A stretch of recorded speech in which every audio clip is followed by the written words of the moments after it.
Welcome, all you Laramigos and out there amigos, to the Wyoming Institute for Humanities Research Think and Drink series of virtual talks. We hope you are all as well and healthy as possible, given the state of the world in which we live. I'm Ken Giroux, a member of the steering committee for the Wyoming Institute for Humanities Research.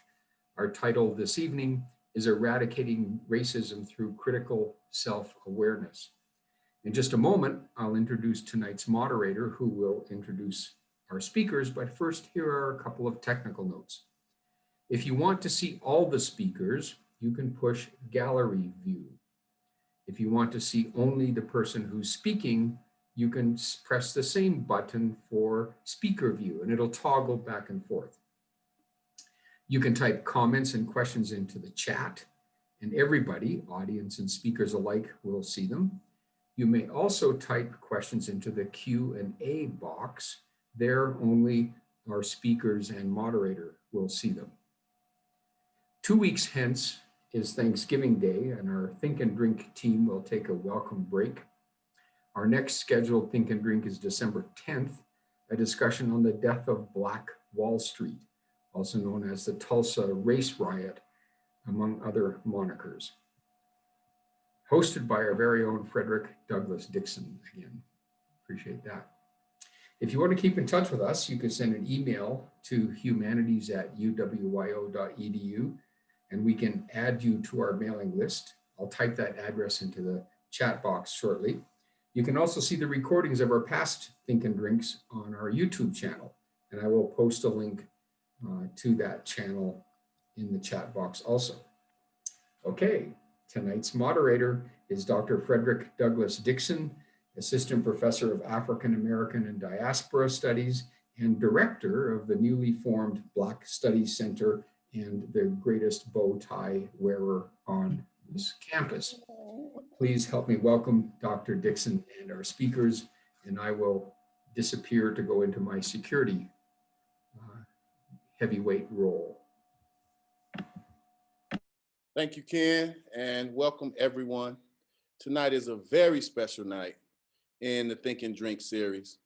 In concert with the University of Wyoming's Black Studies Center, WIRE, Wyoming Institute for Humanities Research, brings to you what we consider to be esoteric information, that which is not thought of or not discussed in the mainstream narrative. In fact, today we came to extend the mainstream narrative, to lengthen and widen those common thoughts, or those that are considered to be common thoughts, and to look at our society as a way to examine who we are as a population of citizens.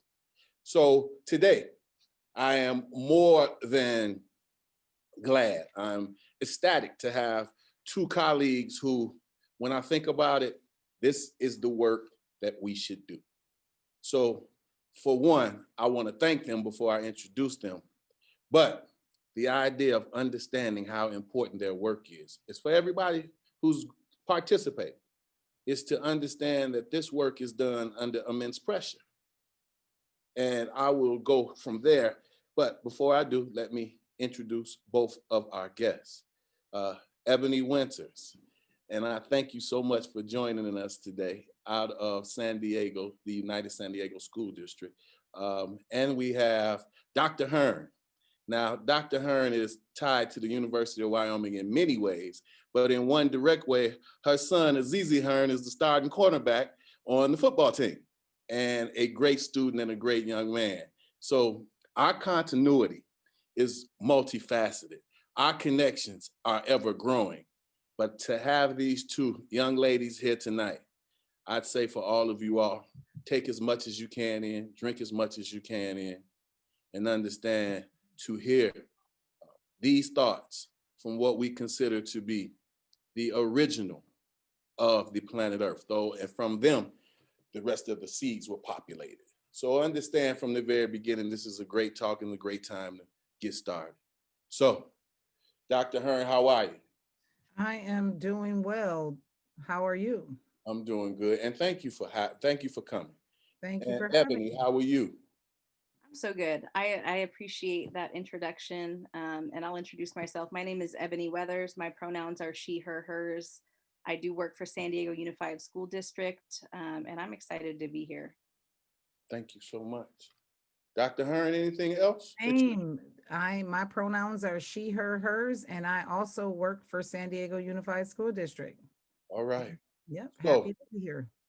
in a gist or an overview, can you guys can you ladies tell us about the work that you do, how you got involved in that work, and what that work means right now in 2020? Okay. Absolutely.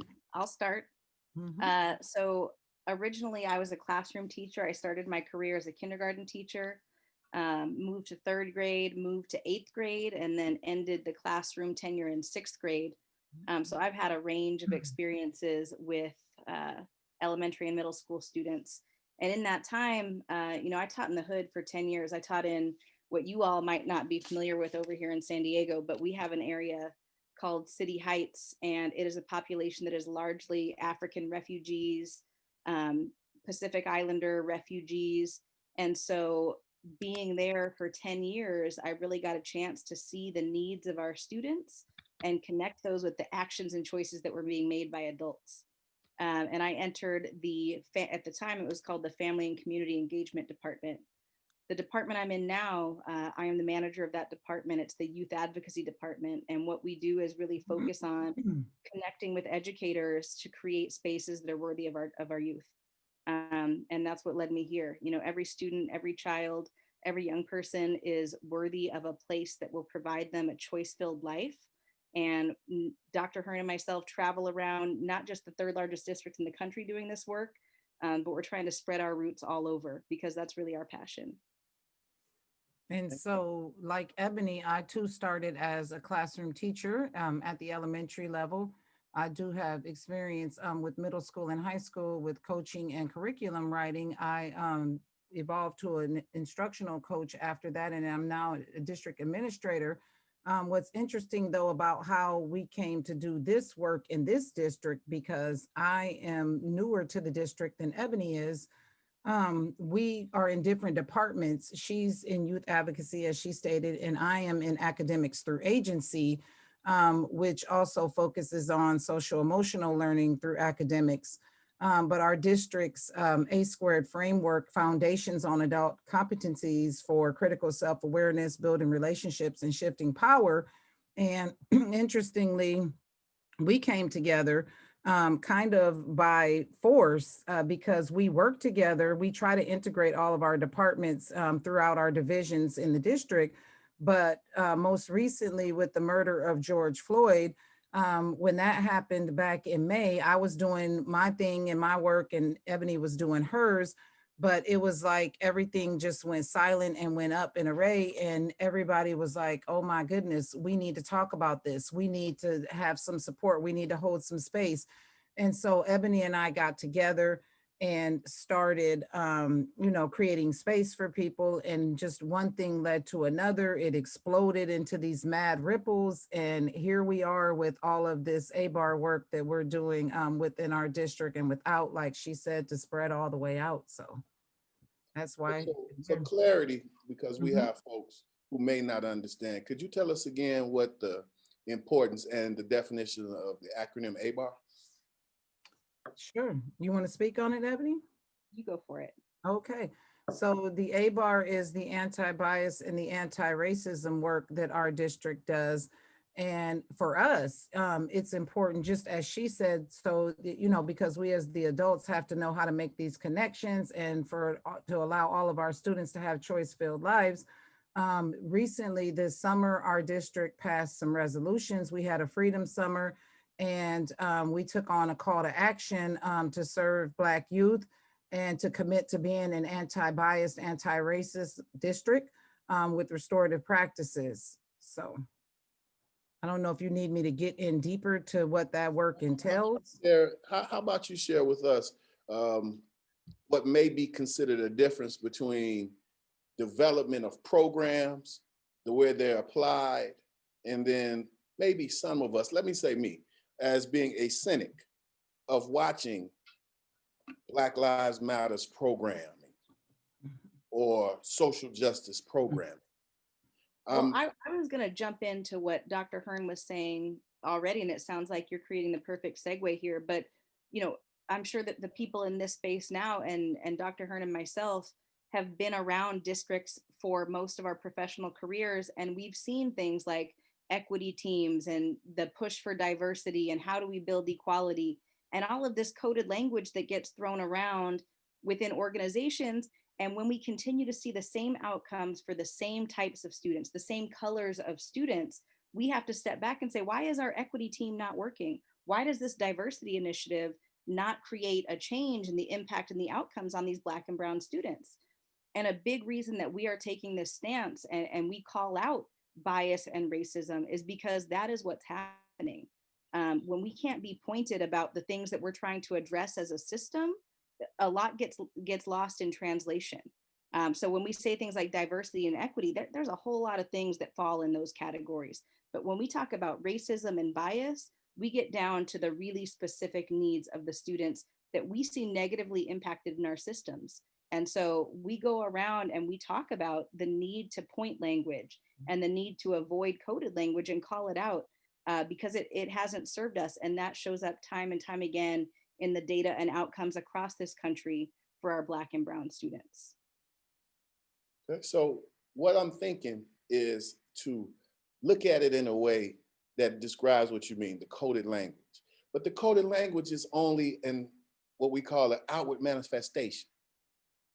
And at the core, what we mean at the core of American society is an avaricious greed of capitalism, and also this, if you will, phobia and a real hate of those who are not white men. So that can point to many different directions, but it doesn't point to any one particular group the way it does towards Blacks in America. That's right. Right now. Mm-hmm.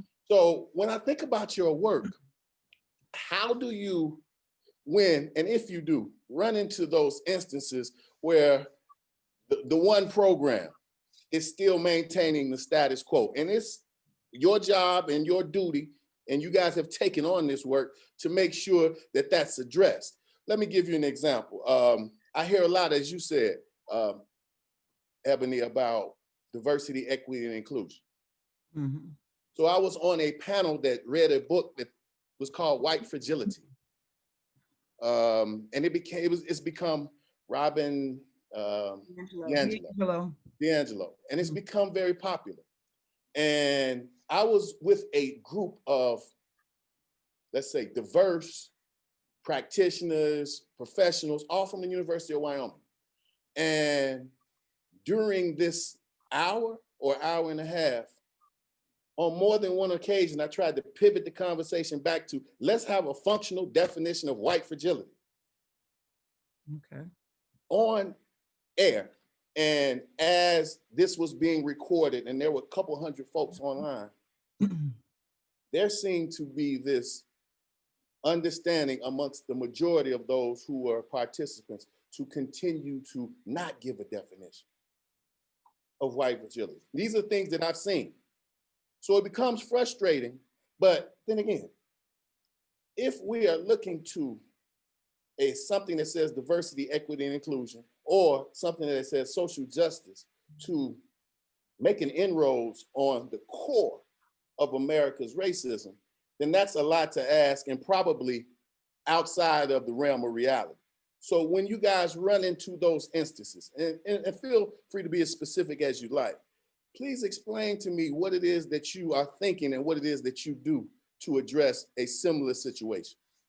Well, I'll start, Ebonee, then you can chime in, because I don't think it should be outside the realm of reality, but I think that it is in many ways, because I'm just going to hit you straight, because I'll tell you, I keep it real and I don't, candy coat stuff. And what it is that Ebonee and I, the work that we do, and even within our district, we created this work. We initiated this work. We saw the need for this work and we took the lead on to do it. It wasn't as if someone came down from the top down and said, okay, well, let's have this and let's outline it like this, this, and this. We did what we did. We saw the need.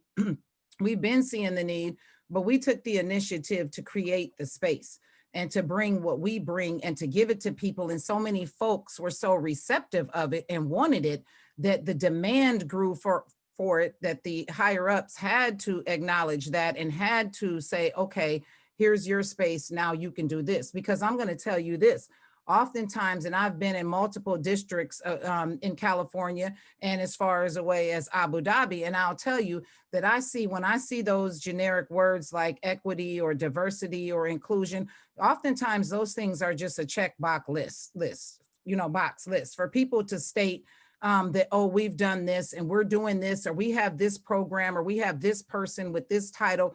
But really, I don't see really anything real coming out of it, because as Ebonee just spoke on, and she can chime in right now and add to it, is that the outcomes are still the same for the students. Nothing's changed with the outcomes. So you can change the names of these programs or these initiatives or say what we're doing, but really we're not. And like you said, and if we want to get down into the nitty gritty and actually try to define something, even something so simple to me as white fragility and what that means and what that looks like, it becomes a problem when we actually have to actually define stuff, take action steps, actually implement these things.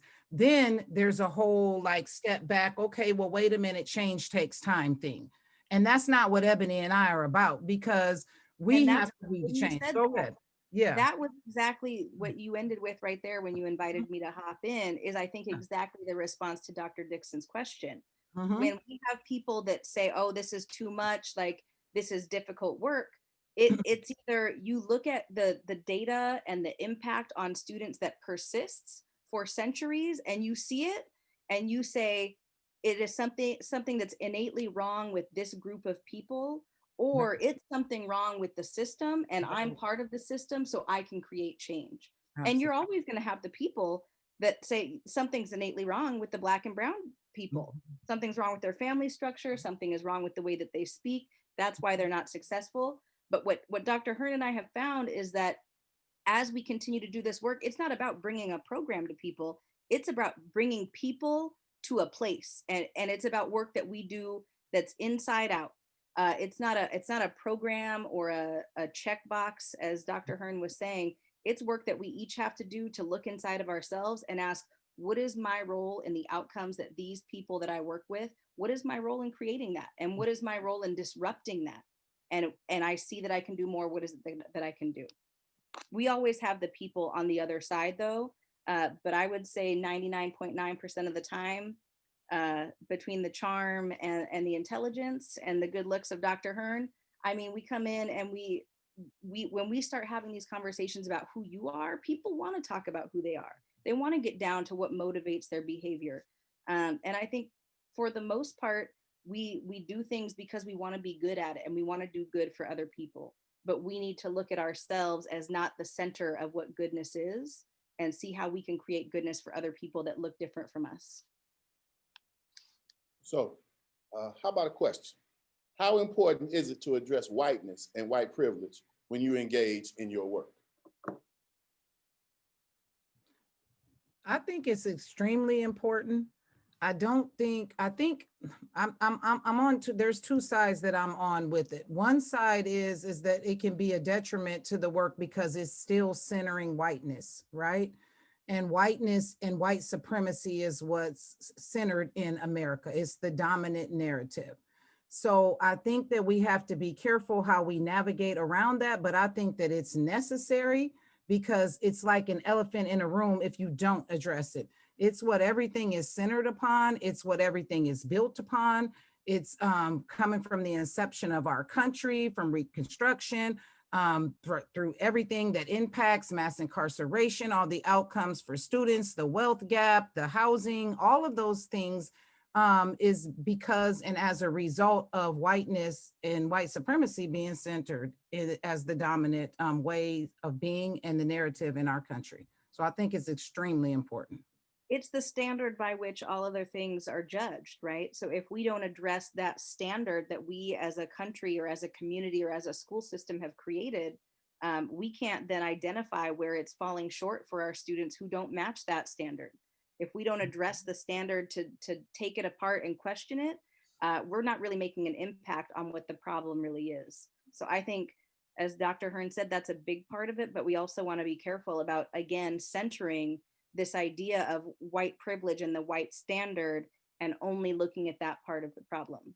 Because then comes in that piece of discomfort and white fragility and white guilt and white rage and all of those things and all of those pieces that can be a detriment to the success of leading anti-racism and critical self-awareness work if you get caught up in that piece, because that's one of the biggest problems that I think that leads to the whole checkbox mentality is that, oh, we don't want to make people uncomfortable. Oh, we don't want to shut people down. So I think you have to be careful of that. Of course, you have to have a certain savvy. And I think it's very relative where, like, you, as a person who is in America now, and how we look at not just the mainstream narrative, but those things that uphold the status quo. How do we have a conversation with someone in a position of power, let's say? And for the most part, the conversation is seeming, or there's optics in the conversation that says this is a conversation that can cause change. And what we mean by change, we have to look at policies if we're talking about change. Mm-hmm. And those policies come from a mindset. Mm-hmm. And as Ibram X. Kendi talks about in his book, How to Be an Anti-Racist, he said the policies are only a reflection of a mindset. That mindset is a reflection of one's inner thoughts at their core. So when I think about how that goes, what are some of the challenges that you all face when you find that the heavy lifting is done? Let's say, how do you get into, some of those things that are really core issues, how some of those things that may indeed make people uncomfortable? I think that you just said it perfectly. We look at, we start looking at the macrocosmic view of how these things are playing out. We look at outcomes, we look at systems, we start narrowing it down to policies and practices. But what all of that is reflective of is who we are, how we believe, what we think. And those things are a product of a mindset and a belief in a system that was put in place long before we were here. We are born into these racial scripts that are laid out through the media, through the people that raised us, through our community. Those things were passed to us and we grow up into them, but that doesn't necessarily mean that we created them. And so what we have to do is really dig into who we are. And I'm gonna say, even for me, for me to show up in this space, it starts with me even showing up as who I am. It starts with me coming with my mohawk, my tattoos, my piercings, and all of the letters behind my name, and having to constantly kind of prove who I am, and just exist in a space, because that in itself is a reckoning for people. Why are you here and what are you doing? Or do you deserve to be here? My mere presence inspires something in people. And I think that's true for a lot of people of color. Just our presence in academic spaces like this starts that conversation. But I think after that, there is so much more work and so many more steps to take. Something I would add to that too is that I think that it goes beyond just looking at the macro perspective and the systemic and the policies, because you have to, that mindset comes, right? It's ingrained through that system, but you also have to look at the other levels more down on a micro level of personally mediated racism and internalized racism. And those are the things that hold the system in place. So you can't just look at the policies and say, okay, well, this is how it was set up, and so this is how it is, because then you're perpetuating the status quo and you're excusing yourself or individuals from having to address that piece of being personal mediators of racism or upholding systems through internalized racism. I have to turn on my light. It's getting dark in here. That's an excellent point, to begin to look at how internalized racism and how the systemic portion, particularly in education, and I'll throw this out to you all. I've always understood that, well, I was taught to understand that when we think about a Eurocentric education itself, we're talking curriculum, we're talking about development, we're talking about implementation, then it is well, this is Dr. Carter G. Woodson, and he talks about it in The Miseducation of the Negro. It's called, that particular chapter is called The Seat of Trouble. And he talks about it, and I'll quote him. He said, the formally educated Negro has an air of contempt, an attitude of contempt. So when we discuss how we talk about internalized racism, and we connect that to something that's very important in the capitalistic society, that's material culture. And then we talk about a Eurocentric education that has in many ways placed the Black student in a deficit model in many ways. And we put this, if you will, this equation together, and we produce a Black professional, MA, PhD, however it goes. And this becomes what they had attuned themselves to.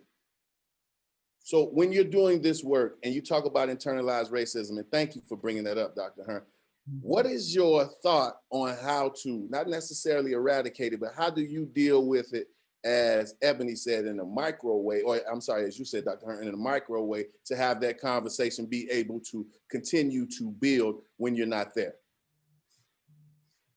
In terms of you adults or students, or in terms of whom? Because you said, how do you, like, how do we eradicate the internalized racism? Eradicate is strong. How do we begin to talk about it in a way that can become conducive to, let's say, our younger generations understanding in a different manner? Oh, yeah, we have to call it out, and we have to recognize it and see it for what it is, right? When you're mimicking whiteness, I think we were just talking about this earlier, Ebonee, in a PD we just got done doing. And so then there's this whole piece of colorism that comes in, right, within the groups. The whole piece of racism, right, missing that has to have that institutional power behind it. But you also have this internalized piece that still holds this system in place, because people have taken on the belief system of the dominant narrative towards themselves, and there's been a development of self-hatred, right? And then it turns into this idea of, well, I pulled myself up by my bootstraps, you should be able to do the same. It's this exception, you know, we create these exceptions to the rule, and then those people of color then perpetuate this idea because they think they've made it in a white system, and so everybody else should be able to. And that's just a fallacy. And they're used as tokens as well. Yeah. When you talk about tokenism, I think that's very important, because if there is no, let's say, Black professional who is tied up into material culture as something that guides them, and this thought of inferiority, then the system in itself doesn't work as, let's say, directly or as efficiently. So when he talked about it, another term, the failure of the Negro intellectual. I think that I have been in higher ed, and you all being in education, we see it all the time. And it becomes not just problematic to us, it becomes problematic to those that, you know, our children's children, who they'll never meet. So when I think about that particular thought and internalized racism, I think that was a great point, Dr. Hern. And yeah, how do we look at it any other way than exactly what it is? We can't, and we have to call it out. And because we hold this system in place with that. Internalized racism is just as strong of a component as personally mediated racism or institutional racism. And that's just what it is. Because if you buy into this idea that I'm less, and in order to be more, that I have to be like this or do this or that, my ways of being, the way that I speak, the way that I act, the way that I present myself. Like Ebonee said, we have to get these doctorate degrees in order for people to even accept us and to give us, you know, consideration. We have to walk under the guise of stereotype threat and constantly worry about, okay, oh, if I say this or I do this, do I appear to be the angry Black woman? So there's all these different pieces that we're navigating, but we have to face that. We have to recognize it, and we have to stand up and take ownership and be who we be. I wear my natural hair. I was just explaining to some people that I often code switch often. and when I'm presenting between African American English and Standard American English, because that's no way indicative of who I am or my intellectual ability, because I'll speak in African American English. So these are pieces that we have to challenge. We were talking about this the other day. Somebody was saying about just the way that we, can come in and what's considered professional, the way we dress or the way our hair is. Whereas if somebody's doing cultural appropriation and they're doing it, then it's looked at with the cornrows or the saggy pants or this or that, then they're being cool. But if we have to do it, we're being stigmatized and we have to walk under that stereotype threat. But we can't keep upholding this system and empowering those stereotypes by walking under the idea of the guise of the threat of them. If this is who you are, if this is how I speak, if this is how I look, if this is how I am, I have to present myself as that. I'm not coming in here tonight trying to present myself as somebody that fits into whatever mold you have described or you have designed as what should be considered fit, who is fit, or who should be credible. I'm coming as myself. And I think that's what Ebonee was talking about earlier when she mentioned the way that she shows up in the space with her mohawk, with her piercings, with her tattoos, and just who she is. So we can't empower those stereotypes by trying to not be that stereotype, and then again, still in turn mimicking whiteness or that dominant narrative and upholding that system. That's exactly what I was saying. And for people who are younger, as humans, we want to be closer to the power. We want to be closer to the safety that power implies. And so it is very easy to fall into that trap of the mimicry and the association with and getting myself really in with, like, clearly I'm not white and I can't be white, but if I'm best friends with a white person, if I'm married to a white person, if I engage in the world as a white person, then I'm closer to that power that I want and need to feel safe. And we have to break that as educators, especially to be able, like Dr. Hern was saying, to show up. You have to show up as you to empower other people to say, she's over there with a doctorate and speaking in front of these people exactly as who she is. And that means that I can do that too. But the more that we have people of color like buying into these stereotypes and the fear of what it will be like if they show up as themselves and they try to get around that then becomes the model for the young people that we engage with. To be successful, to be powerful, to be taken seriously or seen, I need to be like this. And I think as educators, and I'll speak from my own struggle, it was always a balance of how do I prepare these kids for life? Because I don't feel like I can say, go be you, because what's going to happen to them in the world? But the reality is I have to lead that and I have to model that if I want to preach that to the young people in my life. Okay, we got a question. I heard you speak about building social emotional competencies. Can you give an example of an activity in a group where you are watching transformation happen, where you feel inside like something just happened? So I'm thinking about social emotional competencies within whatever we're doing, right? Not as a standalone process, but something like welcoming or connecting. So making people feel welcome, giving people a sense of connectedness, a sense of as if they belong, if they have room in this space that you're in. Those are pieces, those are like an activity. You mean like something in the classroom, like what we could do to show up, like the way that we start our, begin our lessons, or we come into this space and we let students know, I see you. We check in with them. We do a check-in when they come into the room, even in Zoom. Like you can check in the chat and see just where people are at, how they're doing, how they're feeling. We can give people an opportunity to have voice. Community building circles. Go ahead, Ebonee. I'm not trying to stop you, but I want to add to what you're saying. Okay.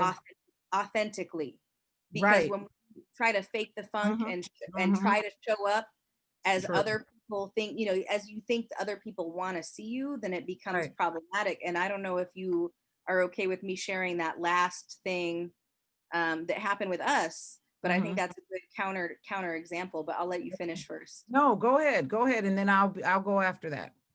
Okay, so I think at our core we want to be seen, heard, and valued. And so anytime we're talking about social emotional competencies and building that with youth or building that with colleagues and peers, the more you can see somebody, hear somebody, and value them, the closer those relationships become, the more trust and vulnerability you build. But there was an instance that I was going to bring up that you can try to do those things. And if you haven't done the work, if you haven't examined what you think about other people and why you think that, Right. there is this fear of it coming off as very inauthentic. And so I will say, Dr. Hern and I do a lot of big work with a lot of big people. And sometimes there's that reverse, like, oh, I know you all are Black and I want to fit right in. And so we showed up with an administrator who had asked us to come and work with their staff. So we were kind of planning ahead of time, and we came into the space, and the first thing this person said to Dr. Hern, who had her hair up, had a little headband on, was, "Oh my God, girl, I love your do-rag." And in that moment, I mean, the attempt was obviously to connect and build relationship and understanding and say, "Oh, I know what that thing on your head is." It was not a do-rag, but she was trying. But when you do that in a way that feels inauthentic, it comes off as inauthentic. And so it's just like the work that we do, the social emotional work, the anti-racist work. You have to do the work for yourself before it starts coming out this way. Right. And so I wanted to share that because we can give you all day different examples of what we do, but the foundation of what we do is holding up a mirror. It's to start looking at what you believe and why and how it impacts the people around you before it's going through the motions. Right. You hit something key when you said when people feel valued and they feel like that they matter, but you yourself first have to believe that they matter. You yourself first have to value them. You have to care, and you have to have that authentically coming from out of you to be able to make those connections. Because giving someone a survey about, oh, what's your favorite team or what's your favorite this or that or whatever, that is not making somebody feel connected. When you're in a space and you're holding, for example, a community building circle or any kind of circle, and someone's sharing an experience and they're saying, well, this happened to me and I felt like this as a result of that. Like it could be something with racism or whatever. And you try to invalidate, because I've had colleagues even do this, and I've seen adults do this with students too, and say, oh, well, I don't think such and such meant that like that. I've known this person for years, and I'm sure they didn't mean that like that, and try to explain that away. Well, they feel like they're doing good for the person, but what you're doing is invalidating the person who said it and their feelings and what they believe. So you have to be authentic. You have to take care to make sure that you make people feel welcome, that you make people feel connected, that you make people feel as if they belong and as if they matter. But you have to incorporate it and infuse it in what you do, not as some standalone activity or some standing outside of your classroom. And I can't even do it. All of them slap, snap stuff. And I'm going to handshake. Yeah, rap with you. No, I'm not talking about that. I'm talking about real from the heart. Well, what I would like to do is encourage our audience to forward any questions, any comments, any concerns. More than apropos that these questions will be answered in a very direct and very intelligent manner. So I'm thinking that when we talk about what you just left with, we got folks connected. We got folks feeling in a space where they can understand that this work is important, but where does the line go from? Because this is a huge issue, and I want to be as direct as I can about it. There is some things that you can't say to some people because they won't be comfortable with what you said. You can dress it up in how you said it.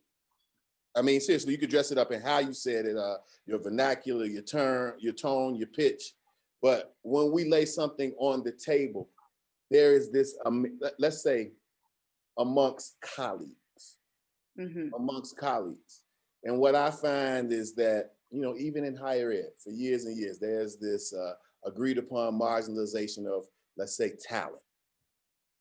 And we find that in higher ed and, let's say education in general, but in higher ed for sure. But what I find is what Dr. Hern was saying, there are people who will stick up for not having this conversation because of a comfort level. And I think that right now in time, particularly right now in America, there's a lot of that that's going on. And I mean, in a way that it came to a point where there was a Black man that was killed and people saw it on TV. And the thing that changed with George Floyd was that young white folks got outside and got in the fray. So now when we think about how this plays out, we're talking about folks who have positions as social justice practitioners. They have power over budgeting. They have power to say influence. No, let's not talk about that. That could be divisive. But it's funny how, like, that same group, when you're not invited to the meeting that goes on before the meeting you go to, and there's this agreement, there's this understanding that this is only going to go so far because I will be uncomfortable. And I think it's a lot of that going on right now. And I think that a lot of that too. I think the part of it that makes it very important is that for just a brief time, with the assassination of George Floyd, there was some conversations that ended up frying themselves out. And I don't think that's by no reason. Go ahead. I'm sorry. Go ahead, Ebonee. No, I mean, yes, that everything you're saying is hitting for me. And I want to say, I think discomfort is one part of it. I think for our BIPOC community, our Black, Indigenous, and people of color, there is a serious safety concern, whether it's real estate, economic safety, or physical safety. There is a risk that comes with having this conversation, right? If I'm a Black woman showing up to work to talk about white privilege, I am experiencing some serious risk. I'm facing a risk of losing my job, of being alienated by my colleagues and peers. So I think it goes beyond just this idea of comfort. I think comfort is a concern, and I think safety is a concern. But I also think for most of, I mean, we're operating from 73% white teaching staff with an over 70% Black and Indigenous people of color percentage for our students. We're coming from a place of losing privilege, right? If we even the playing field, if we open up conversation about equity, then that means I'm not in a position of power and privilege anymore. And that means I have less pie. I'm operating with less because now you have more. So what happens with privilege is that your privilege is somebody else's disadvantage. And you only have a privilege if somebody else is disadvantaged. Mhm. So as we're talking about in this country and in our systems about equity and bringing people up here, that decrease in disadvantage also equals a decrease in privilege. Right. And this is why it's important to start with the inside. Like Ebonee was saying earlier, the inside out process, the examination of self, through critical awareness. And I'm talking about through the critical theory in your space within a positionality within the context of this system and privilege and all of those pieces. And you have to ask yourself, to me, we can speak all day long and we can throw out so many different theories and examples, through practice and all of these pieces. But at the end of the day, you have to ask yourself, what do you stand for and what do you believe in? And everybody has to get to a certain point. Like Ebonee said, because there's this piece that people are worried, okay, I may lose my job, or I may lose this, or I may lose my whiteness, right? There's that white solidarity piece right there. If I speak up and interrupt this racism, then I might not be accepted within this group anymore. But you have to ask yourself at the end of the day, what do you believe in? And what are you willing to stand for? And what are you willing to do? Because we are the change that we are waiting for. Nobody is coming in here to rescue any of us in any of this and tell us, oh, okay, we're going to do this like this. We have to be the action. We have to be about it, right? We can't just talk about it. We got to be about it. We can sit all day long and theorize and, pretend that we're putting things into practice and all that. But at the end of the day, if you're just talking about it and you ain't being about it, then you ain't about it, period. And nothing's going to come out of that. We'll be in the same situation with these same outcomes where we were before, and it'll just be another different person and another different story and another different set of data and statistics. And that's just what it's about, because the time is now, and if not now, then when? Okay. And if not us, then who? So what? That's just where it's at. You've got to do that self-examination and see where you're really placed and where you stand. Agreed. So we got a question. What will the election of Kamala Harris, the elected vice president-elect, how would her being elected affect these conversations? I'm interested. I don't know how this works or if people can chime in or I add. know. I want to hear some people. I can't even Yes. see them, and it's driving me crazy because I love looking at faces and smiling and giving energy. So it's killing me. But go ahead. Well, thank That's you. all I'm saying is like, I wonder what Mary means by that. And Mary, if you're around, please continue to add into the chat because I would love some clarification on that. But I think that, I don't know if I want to go into all of what I think with that. Statistically, we're going to move from 99.3% or whatever percent it is of people of color in the White House. Socially, what that means, I know for my children who are of color, like I think that means a lot. So I think the conversations that are had in households across the country are going to be changing. But functionally, I don't know what that changes. I mean, I think from a political level, we'll see what happens there. But in terms of what conversations are had and how we feel when we engage in those conversations, I'm not sure that the election or the figurehead or these things that are coming up at this rate, which is of a snail's pace, are enough to shift conversations en masse that we have in institutions like education. So I'll tell Mary that I don't know either, but I can't wait on what Kamala does, and I'm appreciate her being in there and everything. But I got work to do, and yes, I said I got work to do. So I can't wait on Kamala, Vice President Kamala Harris, to see what she's gonna do or what's gonna come down from that. I have to keep moving forward. I hope that these conversations can take place on a larger scale, but I hope that these conversations turns into action. Because I'm tired of talking. I'm sick and tired of listening to people talk. I'm ready to see something done and to see change actually happen. And it doesn't matter, like, I'm not looking, we don't have to have this drastic just boom and everything just explodes right away, but we actually have to get up and do something. Like Sonia, what's Sonia's last name? Renee Taylor. Yeah, Sonia Renee Taylor said. There's a white wokeness right now, Yeah. but if all we ever did every day was wake up, not a lot would get done. So once you get woke, then you get up and you do something. We have to do something. And so it's on us. We have to do our part. And I even think Barack spoke about that before too, that we have to, all of us have to do our part. So we have to take action, and we have to be the ones to take the steps and to initiate and to have those difficult conversations. And you know what? That's been coming up so much in a lot of our PDs, that some of the most difficult conversations that people say that they are having to have are those around their dinner tables with their families. Sure. And in those family gatherings, how even to begin to confront your own family members. And that is really a difficult space because these are people you love, but we have to address this. We have to get up and we have to stand up, because like I said, how many more conversations can we keep on having? Well, I think that's excellent that we discuss it in that way. But Mary, let me be very clear and use something that we consider empirical evidence. We have a reference point about Black folks being in the White House. We had 8 years of folks from Chicago.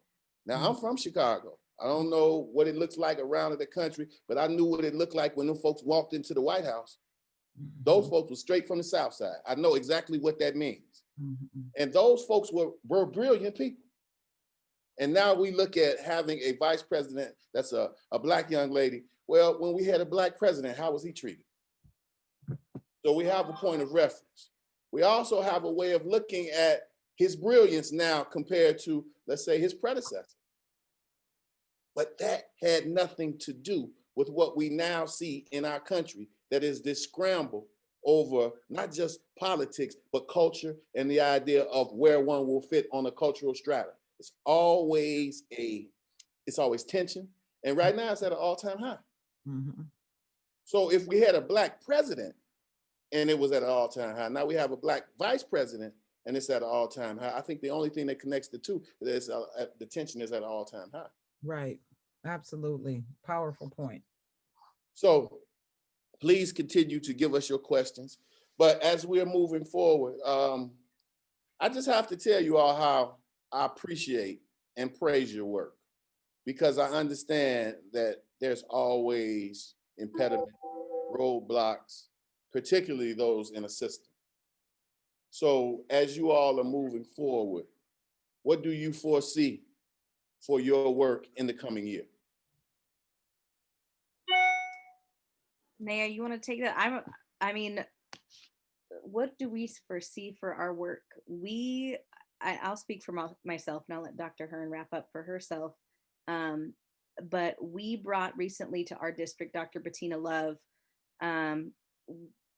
who is an amazing orator and has a lot of great points, especially as it relates to education. And we want to do more than survive, which is the title of her book. And so a lot of her text, which I was proud of whoever in our district selected that text, because it was not me, but that is going from like that's swinging for the home run right there. When you bring that into an entire system, a huge system, and you expect leaders to pick up that book, and that's the model that you want to present. But I'll say that's what I want to do. I want to turn education upside down. And if that means dismantling and disrupting and rebuilding things that cannot be fixed, that's what I want to do. Because So, our let me children, ask, is that a revolutionary thought, or is that a reformist thought? we're not trying to reform what is, it cannot be reformed. You know, there are things that can be reformed, but I don't think that the systems that we have created are one of them. I think it's time to start from ground zero and to rethink and restructure and rebuild and revolutionize. The time for reform. Okay. You know, we put things in the machine and just keep spinning it out and open it up and expect to see something else in the dryer. It's time to throw out all the clothes and put some new garments in there, because we keep doing this dance, and what we've seen year after year, century after century, the same data repeated, the same outcomes repeated. So it's time to start over, in my opinion. And that's not in a destructivist kind of view. That's very much in a way of like, we want to build with, we want to build for. We're not trying to destruct, but we are trying to remove systems and practices that do not support the choice-filled lives, the success, the development, and the happiness of youth of color. Yeah. I think we have to keep going in the direction that we're going and being real, number one, and not being politicians. And I think we have to keep kicking doors in terms of seeing what the need is and enacting it and doing it, and not waiting on somebody from the top to tell us, or somebody from the outside to tell us, oh, this is how you do this and go do this. I think it's upon us to, take action and to be that change and to enact and do whatever it is that we need to do to get people mobilized, to get people to understand, to get people moving in their own journey, because this work, because it's the inside out process that it starts with, is so personal, and it takes individuals to want to do it themselves. This is not something that we can do to somebody.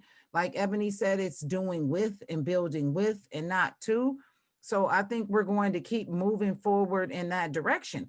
And I think that we're also going to be fearless, and I'll speak for Ebonee on this piece right here, because we partner and collaborate on everything, is that we're not going to be silenced, and we're not going to be fearless in the way that we're going to stand back and worry if this is okay, or if that's all right, or if we're doing this or that wrong. And instead, we're going to do what needs to be done, say what needs to be said, and use the language that we need to say it in, and feel comfortable showing up in that space as ourselves to bring that information. I think you're speaking to a couple of the comments I'm checking out in the chat, and Troy 5X, I'm snapping for you. Brother Troy. Yes, and then we have Toby in there. But I'm grateful for this. Brother Troy. Brother Troy 5X, let's go with his bottom question. Can we expect anything but attempts of reform to come from a system that is rooted in white supremacy? Not if you sit back and you're not leading the change. I mean, that is exactly what you can expect, is reform, recycling, and changing words, but applying them to the same concepts over and over. And that's what Dr. Hern was speaking to towards the beginning. in the district in which we work. These things were coming up, and we weren't asked to come in. We saw a need and demanded that this happen. You know, you have to demand change. And to speak to somebody else in there, I'm not promoting violence, but I'm saying when it comes to, I have a 7-year-old son, I have an 11-year-old daughter, and I have about 116,000 other students that I serve. When Troy 5X, I have that on a shirt. Oh, she does.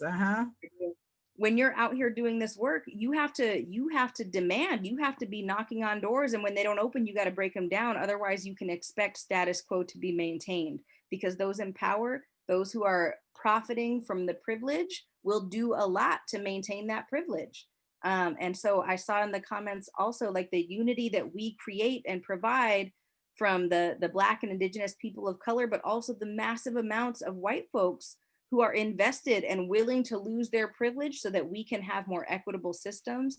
When we come together, that's when we can start seeing systems change, through demanding it and not waiting or asking for it. So I want to address that, because for some reason that question on does revolutionary change necessitate violent measures, right there somewhere, somehow, to me, that's situated in some kind of whiteness to me, and the person can speak on it and type in whatever they want to say. But I think that it's just automatically what I'm looking at it as is because you use the word revolutionary and then, or revolutionize, and then there's this fear, and this might be my stereotype threat kicking in of that, with that comes this violence, and with, you know, and it's not that. To revolutionize means to change, right? And if you're speaking of violence with where is some kind of swift and intense force of something, then yeah, because we want some intense force in making change. But if you're talking about beating somebody over the head physically or doing something like that, then no. So I want to address that, because I don't want it to be synonymously put with that, because there's revolution, there's violence with this negative connotation. So if somebody could clarify that for me in the chat, I'd appreciate it. Okay. We got a few more comments. For the master's tools will never dismantle the master's house. I think that's what you were saying, that you have a t-shirt or something like that, Ebonee? Yes. I rock it often, because that, you have to keep that always in your mind. You So can't, what does that mean to you? If you wear it on a t-shirt, you live it. Can you explain to those folks who are listening right now what that really means to you as it drives you on your daily rhythms? Absolutely. I think it connects to everything that we've said. But this Audre Lorde quote is one of my favorites, because as a person of color in an institution, in a society that is built and designed for people who are not like me, and it goes back to what Dr. Hern was saying earlier about this internalized racism. That's the trap. When you think you can win at the game by internalizing these expectations and this bar that the world has set around you, and you think that you can actually win that game and not be part of the master's house, you fooled yourself. You can play valiantly, and you might be at a table where people say, oh, I'm so proud of you. You're so intelligent despite being Black. Oh, wow, you're so articulate. You might sit at that table and that might feel good in that moment, but that's not winning the game. And so using, you know, this Audre Lorde quote, it's a constant reminder that we're not here to sit at the table. We're here to throw the table out the window and create a space for everybody to come in and do the dance together. And I don't want to say, you know, that we're here to do the stupid shuffle together. I'm not here to sit at a table that somebody else built trying to play their game. We need to change the game and change the way that we look at interactions, tables, houses, and teaming. Because without that's the revolution. It's not coming to sit back at the same table that's been there, you know, for 300 years. It's the idea of getting rid of the table and building a dance floor. Oh, I love it. Indeed. I can say that to listen to you all, there's this empirical information, there's this dedication and desire, but what I see is strength. And I have to say to both of you all that moves me. So to have you all come and discuss such a poignant topic and take it on the way that you did, this is what allows for hope to emerge. And, you know, when we talk about what people do working in the trenches and those folks who are considered to be those practitioners. Well, you can only imagine, and we all have our different stories, how difficult that can be. And for you too, I'm sure it's very difficult. But I thank you all from the depth of my heart for all your work, your dedication. And I want you guys to really understand, and I think that you do, that if there's something that I can do to aid and assist, you know I'm only one phone call away. Absolutely. It was So an honor to be here. It was Yes. our pleasure, really, because we do Yes. this. But to come to this group and be here and be heard and have folks chiming in the chat, this is the work that we love. This is what we do because we know it needs to be done. It's a labor of love, and so it was an honor to be part of this group. And I have to say goodbye now. But again, thank you all so much. It was my pleasure to be here. I really enjoyed myself this evening, and I hope to be back. So we'll see you guys again in February. That's the way that looks. All right, we'll see you in Absolutely. February. So we thank you all again.